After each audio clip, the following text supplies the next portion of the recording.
Hi, everyone. Welcome to episode 6 of the Dynamic Duo. Dynamic Duo. That's us. This I feel like we is need like a sound effect. Dynamic Duo. that would be cool. That would be cool. If you don't know already, I'm Kyley Parker. Kyley Paul. Yes, and today we are reviewing the book that Kyley gave me to read. You Are a Badass by Jen Sincerio. So I did read that. Step one. Yeah. Oh, let me correct that. I listened to it because I could not find the book at my library, and Kyley had it on audio, so I couldn't borrow it. So I listened to it. And I will just say, I think listening to it, because it was narrated by Jen herself, was a bit different. I may have had a different perspective if I actually read the book myself. I'm not an audiobook person. I read all my books. I like the actual physical book itself. So I may have a bias just because of that, because I know it's her story. When she narrates it, it's really her story. And then I found some parts unrelatable for me, and that's not her fault. Again, I think it's a bias that I have because I like to read the book. So I will start with the parts I enjoyed about it. I really enjoyed the meditation section because I'm not good at that. I really enjoyed how she found her spiritual side. I did make some notes, and I really did respect her journey. I did really respect her journey. On the other side of the fence, please, Facebook friends who love Jen Sincerio, don't attack me. I found that there were a lot of platitudes. And the one thing that kind of I guess didn't sit well with me off the get-go was when she said what you're capable of. And so she kind of gave two ends of the spectrum. And again, this is my opinion, friends. It was do these things or don't do these things and be in a big hole. That's how I took it. And when she used the word what you're capable of, I believe everyone is capable of a lot of great things. It comes down to if that is how we choose to live our life and what we choose to put in our life. But to me, again, could be because she narrated it, it came across that maybe if you don't do those things, you're considered the other end of the spectrum as not capable. So there you go, Kyley. What do you think?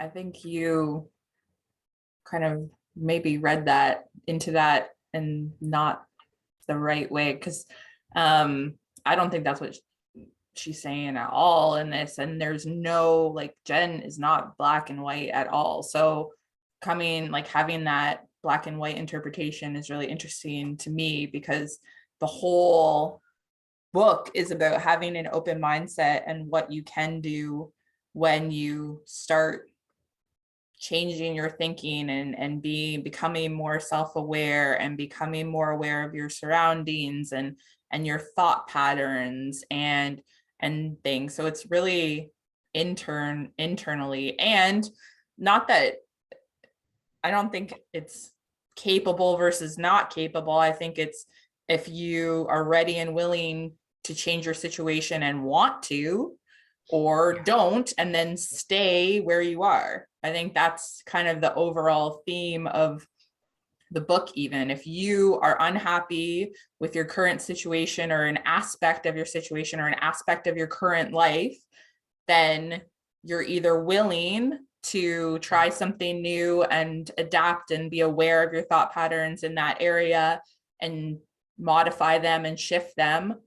Or if you don't shift them, then don't be surprised basically that you're going to stay in that situation or in that current aspect of your life because you're not changing them. So I think that's what it is. It's not capable versus not capable. I think it's, if you're willing, ready and willing to shift something because you're not happy about it, then you will see results. And if you are not willing to shift, it's not that you're not capable, but it's that you have the capacity to shift it. But if you're not willing to, or you aren't ready for it, or whatever it is, then you will remain in continue to have the same results. I agree with that. And she definitely stated have an open mind. And that's where I respected her coming to her spiritual side, because she didn't at first and then had an open mind about that. I think it's clearly people who aren't willing, obviously, then yeah, things aren't going to change. But what about the people who are fine where they are, right? So maybe they have the capability of changing, they just don't want to. Yeah, and that's what I said. So they'll remain where they are. But I still think like everyone, I think every single person on this planet has an area of their life that they're either unhappy or unsatisfied about, that they want to improve. Even people at peak performance, even ultra athletes and championship like LeBron James still wants to improve and win more championships. So literally every single person on this planet has some area of their life that they want to improve or shift or change in a certain way, hopefully forward and progressively. So I don't know, that's my opinion there, is I think everyone wants to change some aspect of their life, unless they're maybe a Buddhist monk in Malaysia. They probably are still, they're probably good where they are, but most human beings on the planet want to change one aspect of their life, and having an open mind and gaining more self-awareness is a step forward in that direction. Well, I love our differing opinions, and I do respect the fact she wrote this book. I truly believe she meant every word of it. I don't think it was a money grab by any means. I think she is true to her word. I just didn't respond to it fully, but I did really enjoy several sections, and I know she's helped a lot of people. So there's our talk about the book. What's my next one? So we're going to shift gears a little bit, because I'm not going to throw all kinds of spiritual and self-awareness stuff for you back to back. So This one is called The Power of Fun, The Power of Having Fun by Dave Creshaw. So I've read a couple of his books. He's awesome. And this one is about improving efficiency and productivity through working less and adding more fun into your working day, into your personal life day, into your relationships. So I did this exercise with my staff. We do it on a quarterly basis with my staff so we can do it in professional capacity and personal capacity. So it tells you a couple stories about high performers, like CEOs that were working 16-hour days, never saw their family, blah, blah, blah. They significantly reduced their focus hours or working hours and gave them some breaks during the day, and their productivity skyrocketed. So that's what this book is about.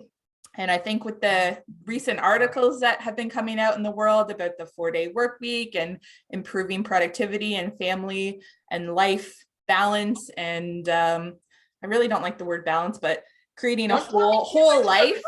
Don't tell me too much about the book. No, it's not about the book. Creating a whole life, I think it's very appropriate, especially for the starting of the year. So I think you'll like it, and I want to know that your fun list when you're done. There's homework on this one. Fun. Love the word fun. It's got fun in the title. I'm all in.